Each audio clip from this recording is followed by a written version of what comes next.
el juez también puede exigir a través de mecanismos penales, puede exigir la restauración. Pero en este momento la situación es crítica, es muy, muy grave el nivel de contaminación. Ahora ya nos puedes encontrar en Telegram. Solo tienes que descargar la aplicación de mensajería Telegram en la tienda digital de tu dispositivo móvil. Busca la Jornada de Oriente y selecciona Unirse al canal. O también puedes escanear con la cámara de tu celular el siguiente código QR, que te llevará directamente a nuestro canal para suscribirte. Mantente informado a lo largo del día con las noticias más relevantes de Puebla y no olvides también seguirnos en todas nuestras redes para más contenido.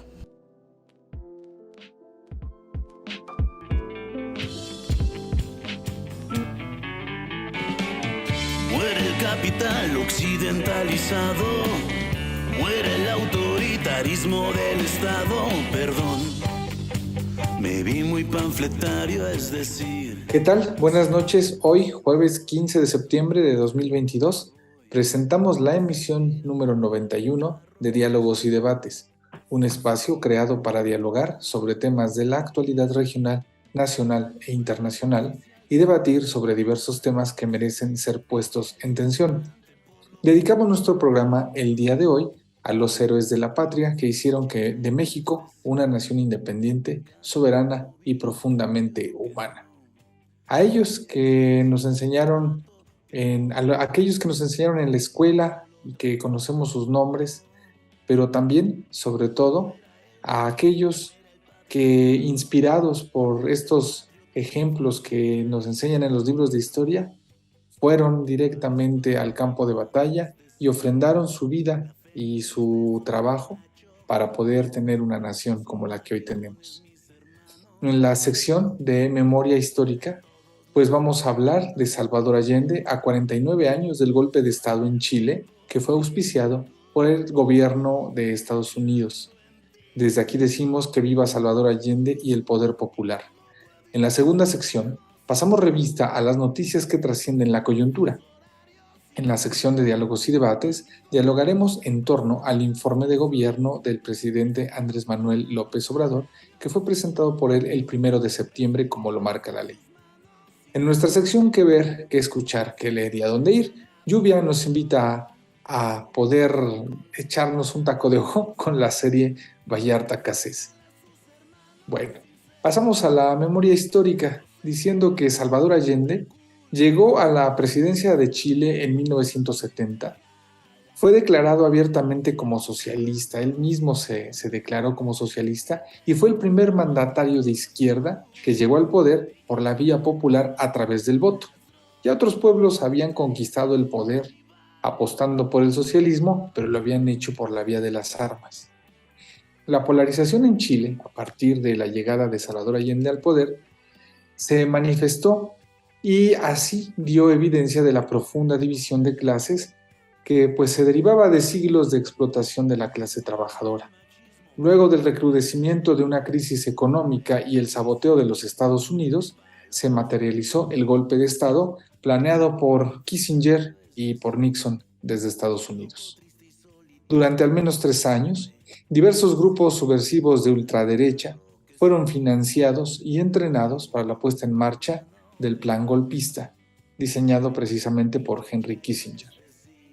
Y fue a través del ejército que se fraguó esta maniobra un 11 de septiembre de 1973.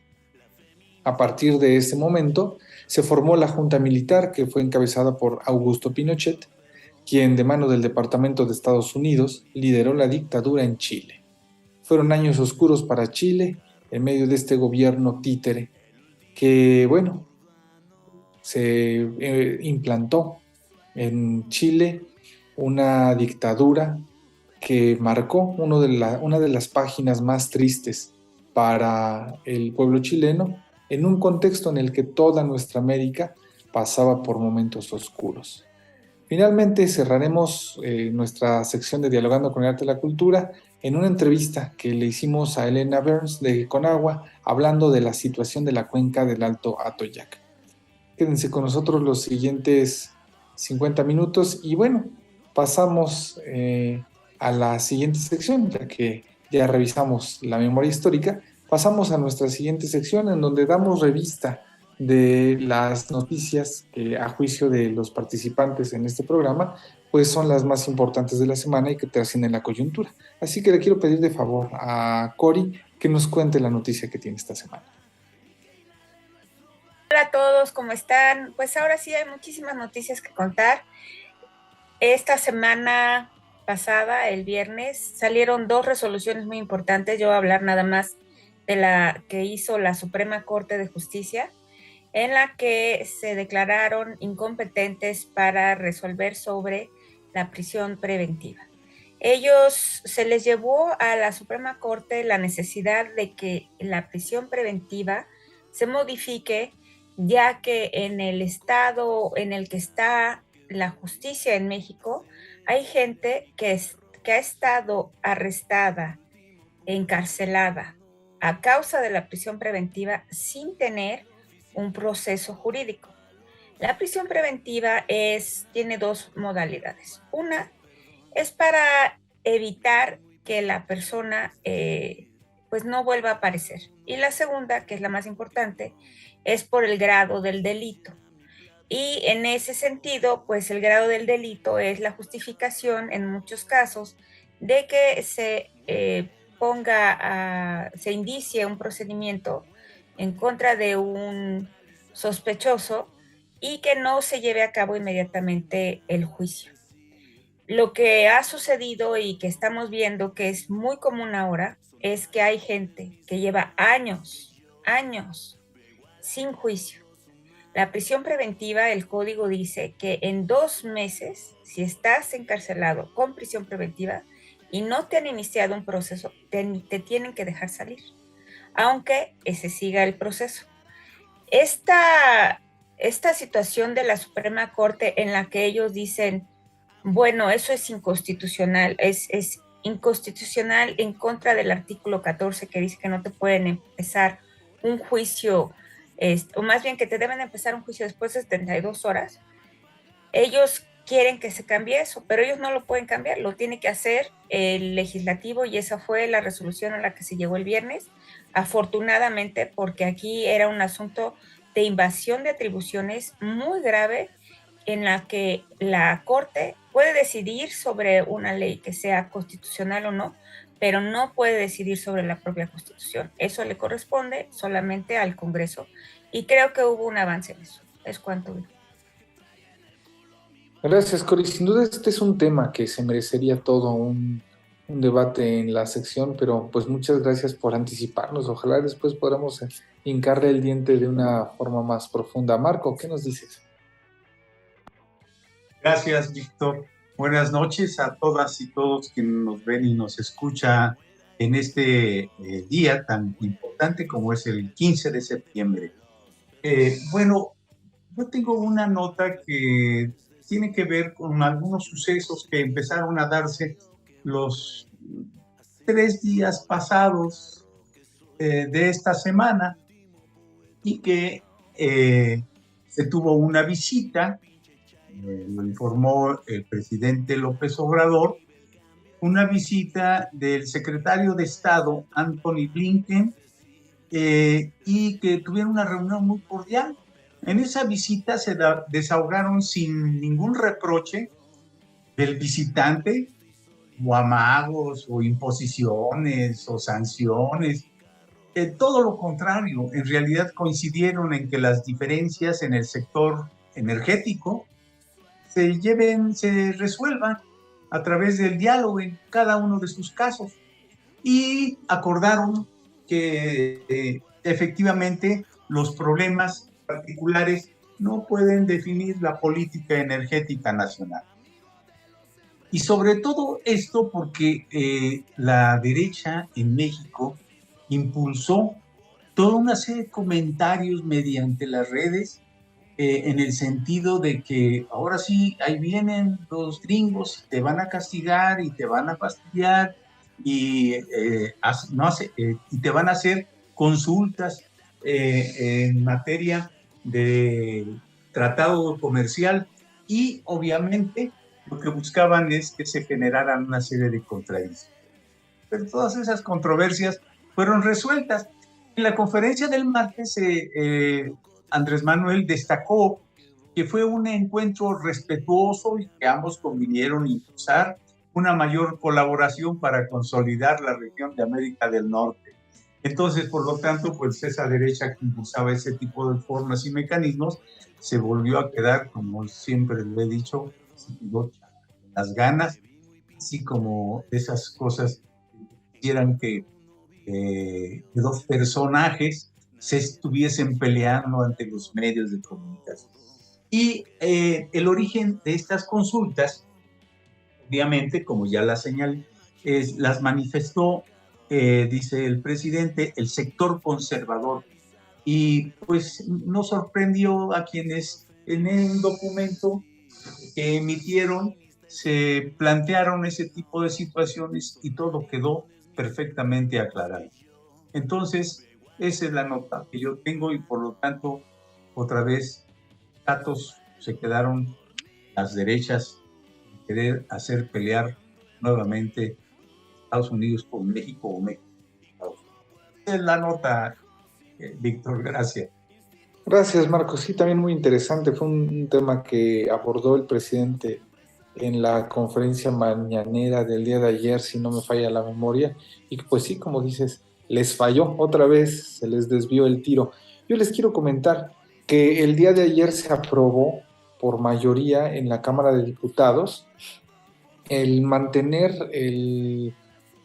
la presencia del ejército en la seguridad pública hasta 2028, ya que cuando se creó la Guardia Nacional se emitió un decreto que permitía que el ejército tuviera presencia en la seguridad pública hasta 2024. Y bueno, dado el clima que sin duda se avecina, pues dada la oposición y su tradición violenta, pues puede llegar a tener por ahí algún exabrupto.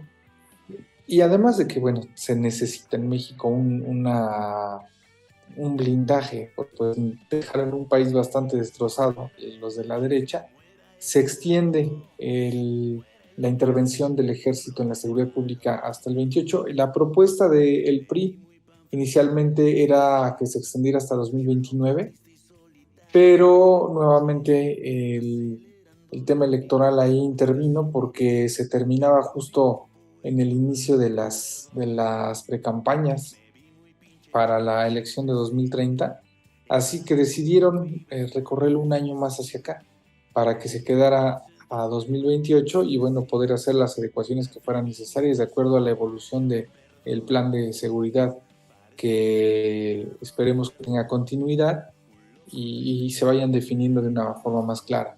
Lo que es interesante aquí es que pues fue precisamente el PRI quien planteó esta extensión. Esto no quiere decir que sean completamente amigables, tienen ahí la conveniencia, es una moneda de cambio, para empezar porque así ya no se ven obligados a discutir una reforma constitucional que implique darle ya una forma permanente a la Guardia Nacional y su estructura dentro del ejército, sino que sigue siendo un paliativo. Pero por otra parte también, dado que el PRI ya tiene pues muy pocas baterías, se rehúsan a darse por perdidos y van soltando de a poquito. En el Congreso van negociando para poder seguir teniendo vigencia. Y bueno, finalmente esto demuestra que llueva, truene o relampague, pues el plan de seguridad va a continuar porque ha demostrado ser eficaz. Las tendencias en la criminalidad ya van a la baja. En número grueso podríamos decir que siguen aumentando, pero si analizamos las tendencias, ¿qué es lo importante? Ya van cayendo. ¿Por qué es importante analizar la tendencia? Porque bueno, los números no caen de un día para otro, no desaparece un fenómeno tan complicado como la inseguridad, pero analizar la tendencia es importante porque nos dice qué rumbo tenemos. Y eso es lo que hay que apuntalar. Y bueno, ya en la Cámara de Diputados este tema se distensó y eso es algo sin duda que nos debe de dar un poquito de tranquilidad. Bueno, así terminamos nuestra segunda sección de noticias que trascienden la coyuntura. Y en la tercera sección tenemos el informe de gobierno del presidente Andrés Manuel. Ya es el cuarto informe de gobierno que rinde el presidente. Entre los logros que comentó y lo que dijo en su discurso, pone en primer lugar los programas de bienestar, la pensión para adultos mayores, la atención a la población indígena, que aquí podríamos hacer un alto porque el ingreso tuvo un 13.16% de incremento en lo que va del sexenio para la población indígena. También habló de la pensión universal para personas con discapacidad, becas a estudiantes, los jóvenes construyendo el futuro, sembrando vida. En resumen, se trata de un impulso a la demanda agregada, como lo llaman los economistas. Es dinero que se destina al gasto de las familias para impulsar el consumo, pero es dinero que viene del gasto público.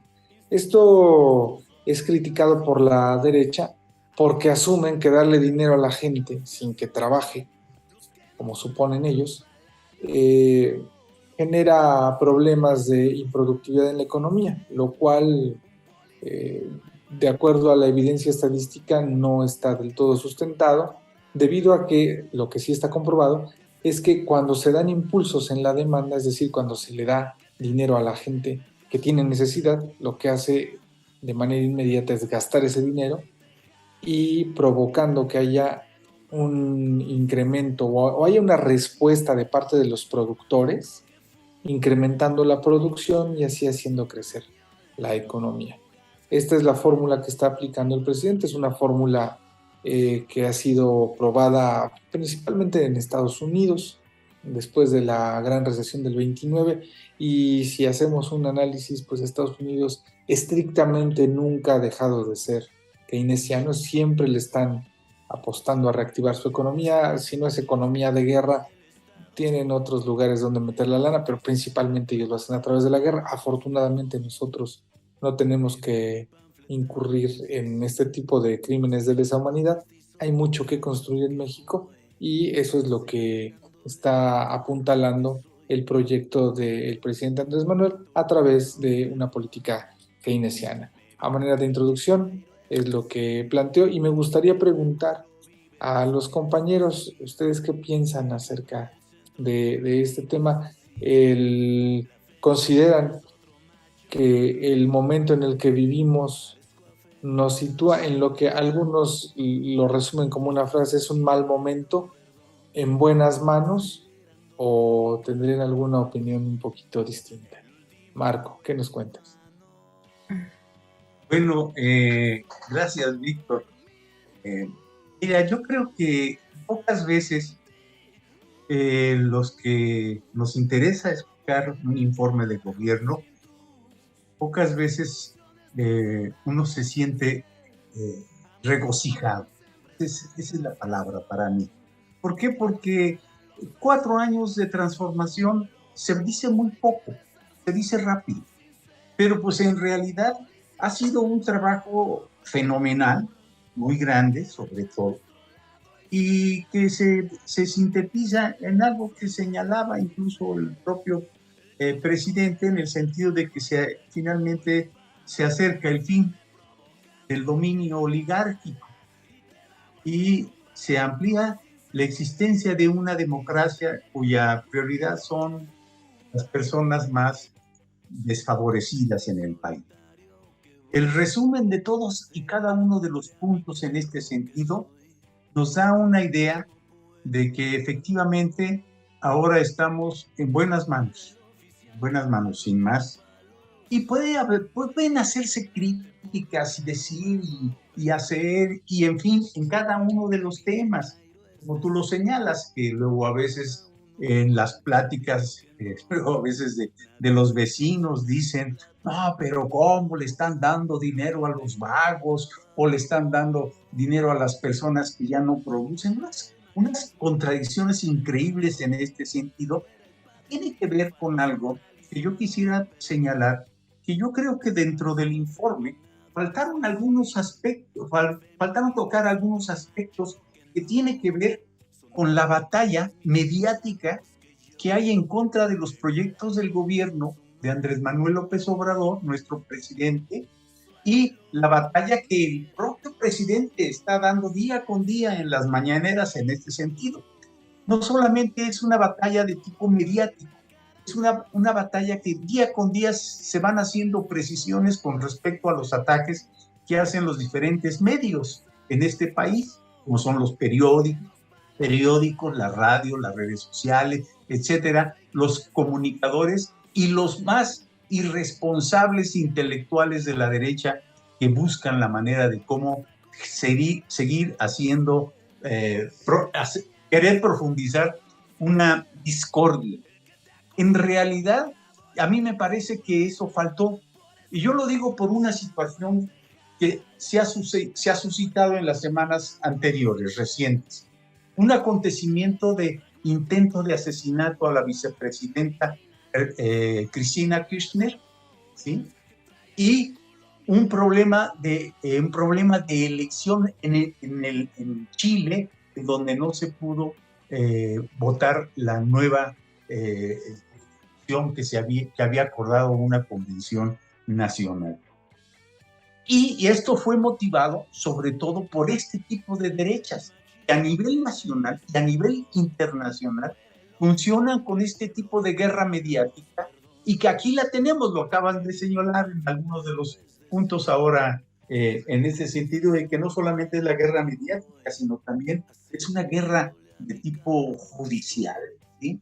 En donde hay una andanada de planteamientos jurídicos y sobre todo ahora sí que los varones de la justicia se hacen de las suyas, pues reciben dinero de la derecha y generan amparos y retrasan obras, etcétera, etcétera, lo que ya hemos visto, y liberan presos y bueno, es una guerra.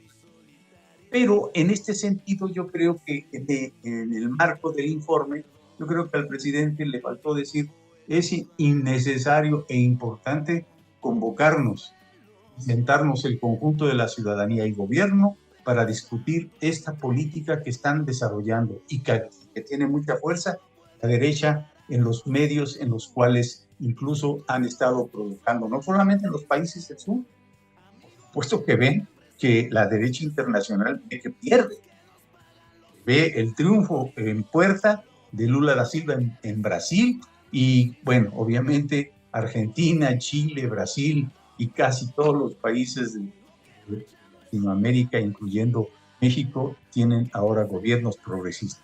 Esto no le conviene a la clase política transnacional, la clase capitalista transnacional. Esto es lo que yo quería nada más señalar y meter en términos concretos una polémica para ver si podemos hacer debate de. Gracias, Víctor.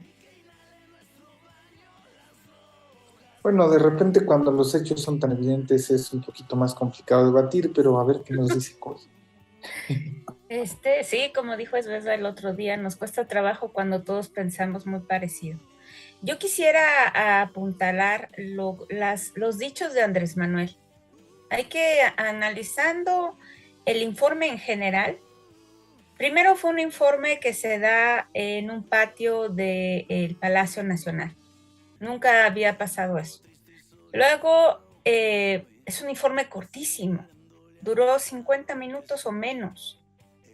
Y los que estamos ya de edad, ¿no? Nos recordamos aquellos informes de 5 o 6 horas en el que se te quedaba una frase grabada nada más, en el que sabías que habían vendido al país y que lo habían hipotecado y que nos habían quitado ferrocarriles, aerolíneas, etcétera, ¿no? Que no eran informes de progreso. Yo sentí en este informe tan corto, como dije, que fue un informe de puras buenas noticias y de mucho progreso.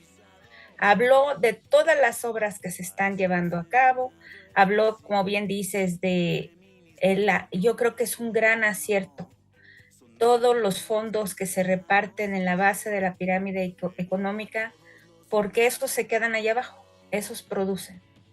habló también de las reformas educativas, de la reforma energética, de todas estas reformas que él está queriendo terminar antes de irse, ¿no? Y dijo, ya a casi 2 años y medio que me quedan, yo estoy seguro que voy a poder terminar todo esto, cosa que pues nos da mucho gusto.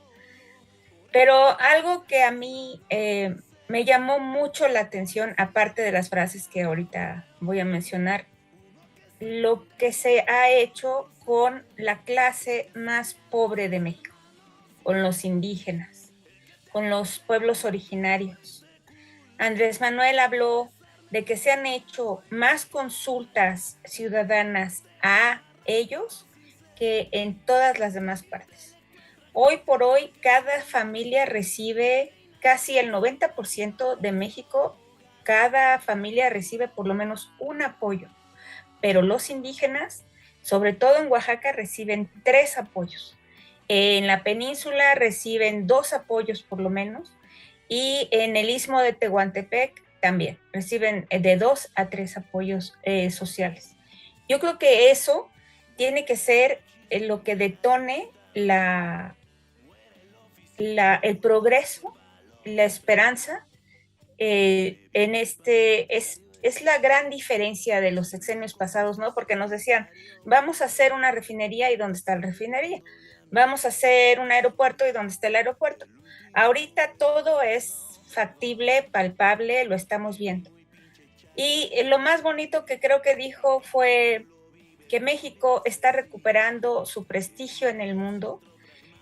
México dejó de ser el principal violador de derechos humanos, se aumentó el salario, volvieron los repartos de utilidades, se han hecho estos programas de bienestar y se ha hecho sobre todo una distribución de la riqueza un poco más justa. Todavía yo creo que falta mucho por hacer. Y por último, él menciona que está feliz porque la revolución de las conciencias ha reducido al mínimo el analfabetismo político y que gracias a esto se está gobernando en el pueblo, por el pueblo y para el pueblo. Yo creo que estos señalamientos de Andrés Manuel tendrían que acabar con esos cuestionamientos de la derecha de por qué se le está dando a los ninis, de por qué no se condonan impuestos más. Hemos escuchado, ¿no?, que siguen queriendo que se les condonen sus impuestos porque ellos son los que traen la inversión. Y creo que también si pudiéramos explicarle a la gente, a la mayoría de la gente, la importancia de la distribución de la riqueza, aunque sea como tú dices, que bueno, no estoy muy de acuerdo, pero aunque tú eres el economista, que sigue siendo un modelo muy keynesiano, creo que podemos ir avanzando en esto que él llama la evolución de las conciencias y terminar con el analfabetismo político. Bueno, creo que ya salieron 2 peines ahí para discusión. El primero es que, pues, no creo que vayamos tan bien en lo referente al analfabetismo político. Yo creo que hay ciertos rezagos porque lo que he percibido es que a partir de la llegada al poder de Andrés Manuel hubo mucha gente que había estado tradicionalmente activa y ya sea que se volvieron funcionarios públicos o ya sea que no sé, un poco embelesados o con miedo a la crítica o con cierta falta de formación política que nos impide hacer una crítica que construya desde la base, pero creo que hay un obnubilamiento de la base política en México. O sea, ese analfabetismo creo que perdura. Tampoco se trata de culpar a la gente, como algunos compañeros que dicen, no, es que la gente que no quiere pensar, etcétera. Yo creo que hay condiciones materiales que determinan que eso suceda y que, por otra parte, hay que sí reconocer los programas sociales que permiten que mientras estos se vuelvan un derecho, que comer ya no sea un privilegio, que tener dónde dormir, que tener dónde pasar la vida ya no es un privilegio, pues esto implica que una mayor cantidad de gente va a tener tiempo de dedicarse al estudio de la política, pero no solo eso, sino ya no ser rehén de quienes condicionan la posibilidad de vivir dignamente a cambio de un voto. Yo creo que eso es muy importante, pero aunque ya sea un hecho que va avanzando, creo que el analfabetismo político continúa. Y bueno, no sé qué quiere decir Marco. Yo quisiera dejar una pregunta para Cori o para Marco, si es que la quiere responder. Pero, ¿por qué no pensar en un modelo que es bastante keynesiano? O sea, que ¿lo sigues considerando muy neoliberal o cuál es aquí el meollo del asunto que tú percibes? Me gustaría saber eso, ¿no? Para poder saber un poco. A ver, Marco. Yo creo que la cuestión de querer encajonar una política de gobierno en el modelo keynesiano está bien. Yo creo que es eso. El keynesianismo, como otro tipo de modelos económicos, tienen una evolución, una dinámica. Y yo creo que en este sentido el gobierno nuestro ha podido desarrollar esa. Pero hay un detalle. Todas estas cosas que se están haciendo no ha provocado endeudamiento del país. Esto es una cuestión que a mí me parece también muy importante en este sentido. Y efectivamente, el mismo Andrés Manuel en las mañaneras cada rato está recordando de que buscamos dar un estado de bienestar. Pero también, entre otras cosas, imagínense que cualquiera de nosotros, en los zapatos de Andrés Manuel, cómo poder desarrollar todo un conjunto de equilibrios, de inversiones, de presiones de la derecha, de los magnates capitalistas, las presiones obviamente de los trabajadores, el problema minero que hay en el país, el problema del agua, etcétera, etcétera. Y sin embargo, como dice aquella frase, sin embargo, se mueve en todo ese equilibrio, mueve y hacia adelante. No como las frases aquellas de hacia arriba y adelante, una serie de parafrasías que no eran otra cosa más que pura demagogia. Aquí no hay demagogia. Eso es algo que también es necesario recalcar. No hay demagogia, no dice voy a hacer esto y no lo cumple. No, es al revés.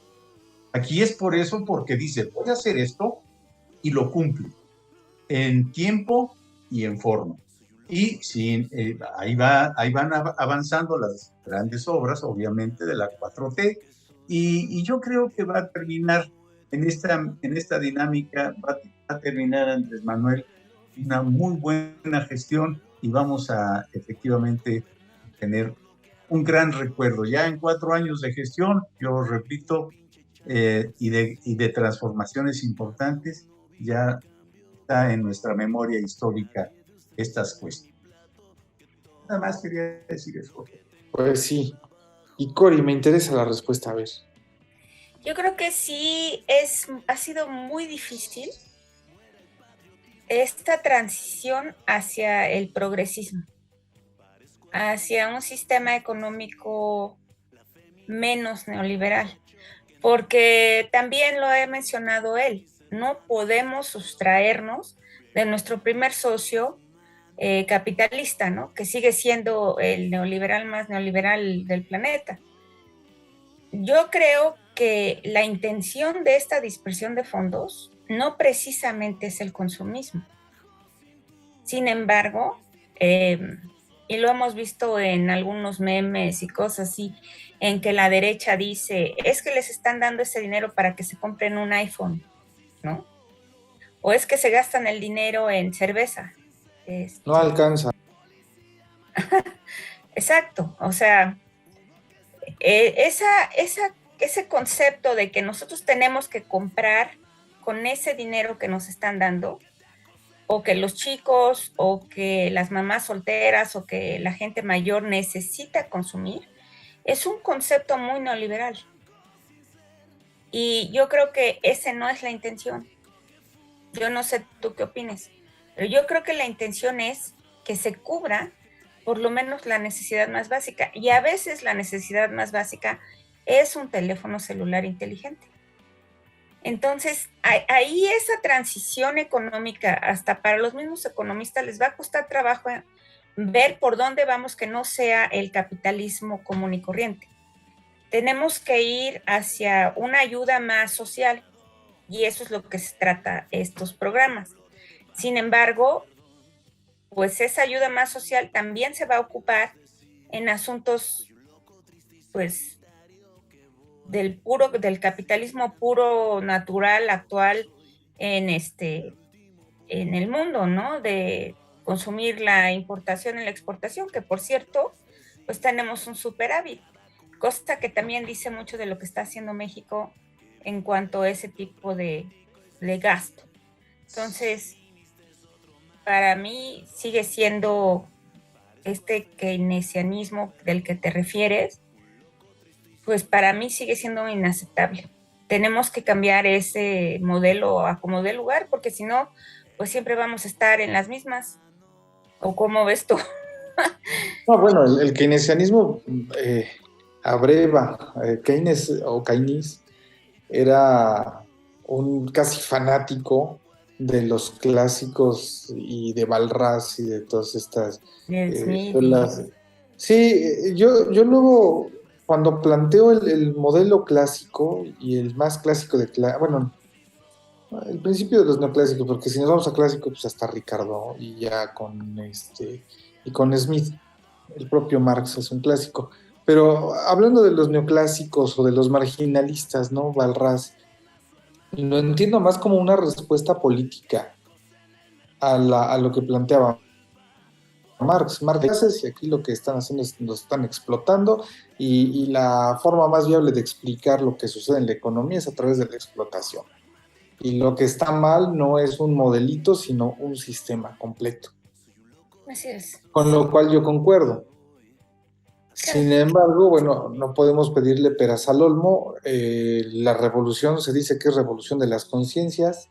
Nadie ha tomado, vaya, ni siquiera una piedra dentro de Morena. Se ha cuidado mucho esta cuestión. Y la manera en la que se está llevando la economía, pues no diría que es de manual, pero la verdad es que sí es bastante keynesiana. O sea, hay restricciones porque hay instituciones que poco a poco, o sea, que tienen una rigidez neoliberal. Puede parecer contradictorio, ¿no? Que se diga que el neoliberalismo es rígido, pero institucionalmente sí lo es. O sea, dejaron todo un andamiaje legal. Así es.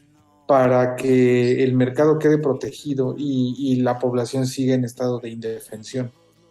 Y yo creo que en esto, a pesar de todo, se ha avanzado y se ha gobernado de una manera digna, como para poder pues darle bienestar a la población. Insisto, o sea, comparto tu idea de que lo que hay que cambiar es el sistema, pero bueno, es lo que hay, ¿no? ¿Cómo cambiamos el sistema? Es lo que hay. Estamos tratando de cambiar eso. Sí, claro, pero eso es más complicado y además no solo corresponde a México, es una cuestión internacional. O sea, ve a Cuba, está bloqueadísimo. Y aún así, el socialismo sigue adelante, ¿no? A pesar del bloqueo. Hay grandes ejemplos, está Cuba, está Corea, está la misma Venezuela. O sea, se resisten, ¿no? La vida resiste al capital, pero es más complejo que eso. No sé si Marco quiere agregar algo, él sabe mucho de esto. Dice que ahí muere. Bueno, pues es lo que de bote pronto uno puede decir porque el tiempo es corto y nos falta café en las venas para poder ampliar la discusión. Pero lo que podemos hacer es continuar con la siguiente sección, que es la cuarta sección, el qué ver, qué leer, a dónde ir, de dónde vengo, a dónde soy, qué quiero. Vamos a hablar de una serie que salió en Netflix. Espero que no me cobren por dar ese ese Comercial. comercial. Pero la verdad, sí, sí, pero la verdad es que el hecho de que se haya publicado esta serie en pues, una cadena, en una plataforma internacional, pues nos habla del clima que se está viviendo ya en México, en el que pues algunas, bueno, sí, algunas injusticias y algunos padecimientos del pueblo se han ido filtrando, sobre todo los que tienen que ver con el sistema judicial. Por ahí está la de las muertes olvidé el nombre exacto, nos lo presentó Marco, ¿no? De Marisela. Marisela, ¿recuerdas, Marco, cómo era?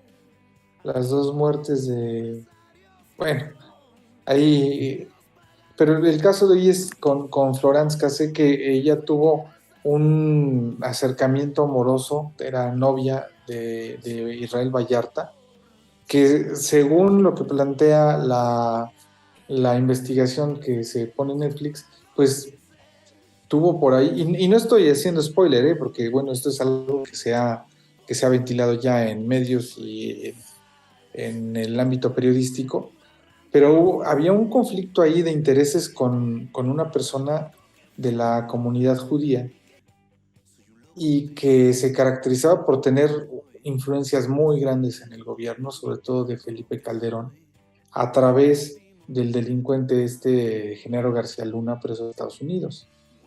Entonces, a partir de un problema personal de Vallarta con este sujeto, pues se ve envuelta Florence y se transforma de un problema de ahí de ajustes de cuentas porque se debía en lana o una cosa así, se transforma en un problema diplomático que a su vez se transforma en un problema personal de dos sujetos con egos del tamaño del mundo, De me refiero arriba a Calderón. para, ujú, Sí, sí, porque está de Calderón. su cabeza para arriba, pobres enanos.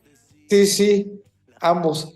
Entonces, a partir de este problema que vuelven personal, pues le desgracian la vida a más de una familia. Vallarta lleva más de 17 años. 16, 17 años en la cárcel. Florence pasó alrededor de 7 años encerrada sin verla ni temerla. Entonces, bueno, esto nos habla para empezar de la corrupción que hay bueno, todavía la hay dentro del sistema judicial, es uno de los más conservadores dentro de la estructura del país, pero además te habla de cómo se gobernaba en la época de Calderón. O sea, ahí los delincuentes eran los que estaban en el poder, los que encabezaban las bandas de secuestro, los que tomaban chivos expiatorios para seguir protegiendo su negocio. Y ese señor anda hoy libre por el mundo y todavía tuitea y se da el lujo de dárselas de crítico. Bueno, esa es la serie que queremos recomendarles. Véanla, la verdad es que no tiene pierde. Y la calidad con la que está hecho el documental pues, es bastante buena, es Netflix. Vale la pena, sobre todo que los chavos que nacieron en la época de Calderón sepan por qué sus papás tenían miedo de que salieran a la calle a jugar. Era culpa de ese sujeto. O sea, ahí está. Y bueno, ahora pasamos a la última parte con una sección en la que nos regalaron una entrevista de parte de Elena Burns de Conagua, en donde pues, nos da un panorama general de la situación de la cuenca del Alto Atoyac, que es algo que nos compete a todos, principalmente aquí en Puebla. Y bueno, pues les dejamos esta entrevista que fue grabada y pues dado que se queda la entrevista, nos despedimos ya del programa, decimos adiós a la audiencia y bueno, pues nos vemos la siguiente semana. Pasen felices fiestas patrias, hagan todo lo que consideren pertinente para festejar, pero háganlo con cuidado y nos vemos en la siguiente emisión. Adiós Marco, adiós Cori. Viva Extrañamos a México. las compañeras. ¡Viva México! ¡Viva Viva México, México. Viva. camaradas! Hola, estamos hoy con Elena Burns, que es una compañera que ha luchado a favor de las causas del agua en nuestro país durante mucho tiempo y que hoy ocupa un cargo dentro de la Comisión Nacional del Agua, y tenemos la gratitud de saludarla y queremos hacerle una pregunta. La pregunta que le queremos hacer es sobre el diagnóstico general de la cuenca del Alto Atoyac. Bueno, muy bien, buena pregunta. Lo que platicamos hoy es ya sabemos que es un sitio de contaminación impune desde hace muchos años. Y afortunadamente, realmente por el trabajo principalmente del Centro de Derechos Humanos Fray Julián, sí se logró un largo proceso con la Comisión Nacional de Derechos Humanos que obligó la formación de un convenio entre los 3 niveles de gobierno para poder enfrentar este asunto. Eso es lo mínimo necesario, para nada ha sido suficiente. Entonces ya se empiezan, porque no tenemos leyes, no tenemos una ley general, entonces hay esta fragmentación. Sigue la contaminación impune, hay acciones iniciales, hay 49 visitas de inspección. Cada uno de estos tiene un largo proceso para que pueda quedar en firme, porque las empresas se amparan, se inició todo un proceso, y también se ha preparado una denuncia frente a la Fiscalía General de la República, que los jueces tendrían la obligación, igual como la Conagua puede sancionar requiriendo la restauración, el juez también puede exigir a través de mecanismos penales, puede exigir la restauración. Pero en este momento la situación es crítica, es muy, muy grave el nivel de contaminación a toda altura. Y eso en términos de contaminación, y sobre la disponibilidad del agua en esta zona, ¿existe algún riesgo grave para la población? Bueno, lo que se platicó hoy, ¿no?, es que ha habido cambios en los acuerdos de disponibilidad publicados, y la gente que están operando pozos sí están, ¿no?, como que sí se sabe de que hay yo creo que sí se ha rebasado la disponibilidad, y el rezago de trámites que están esperando ser decididos también nos lleva mucho más allá. Quien pide un trámite hoy, a menos que sea público, humano o doméstico, en uno de estos sería muy difícil que terminaran teniendo una resolución favorable. Entonces es muy importante aquí el hecho de que esta población, investigadores, población, exfuncionarios, están compartiendo esta preocupación. Porque yo creo que cada acuífero tiene que tener su población guardiana, que está como esta idea de la Contraloría, que está viendo cómo se están tomando decisiones, cómo se está midiendo qué patrón de concesionamiento hubo, qué está pasando con la compra y venta de concesiones, y estar asegurando que se esté priorizando el derecho humano al agua, también el agua para el sustento alimenticio. Y yo sí siento que como gobierno es absolutamente necesario tener población en territorio consciente, comprometido, para trabajar como contraparte con gobierno para asegurar que la cosa se encarrile. Y si no se puede, estamos viendo, la Ley de Aguas Nacionales exige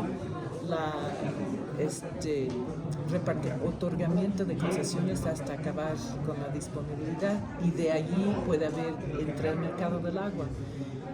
Una zona reglamentada permitiría frenar esto, permite que ya se puede empezar a tomar medidas más allá que la Ley de Aguas Nacionales para proteger los derechos humanos. ¿Es a lo que se refiere la declaratoria del río Atoyac? La declaratoria permitió añadir condiciones particulares de descarga a los permisos de descarga, pero ya estamos viendo, es solo 9% del volumen descargado es directamente de la industria descargando en un cuerpo de aguas nacionales. Las demás descargas industriales están yendo a los drenajes municipales y la clasificación aumenta también el costo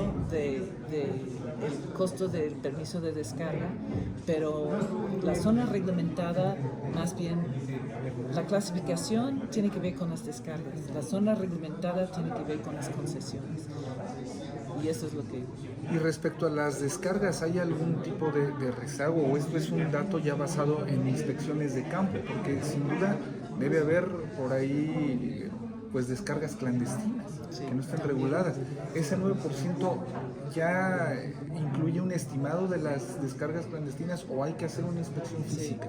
Sí, y esto otra vez es en donde los guardianes del acuífero, la Contraloría, la población local puede ayudar y está ayudando con denuncias, pero las denuncias como que sí sería bueno tener estrategias para poder enfrentar, para poder mapear completamente las descargas clandestinas, porque la gente sabe, dicen, a las 3 de la mañana los domingos es cuando descargan.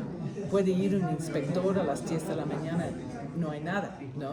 Es solo la gente que está allí, viviendo allí, que van a poder ayudar que los actos de autoridad sean tiros de precisión. Bueno, pues agradecemos mucho el tiempo que nos ha otorgado la compañera Elena Burns y bueno, pues agradecemos también a la gente que nos está viendo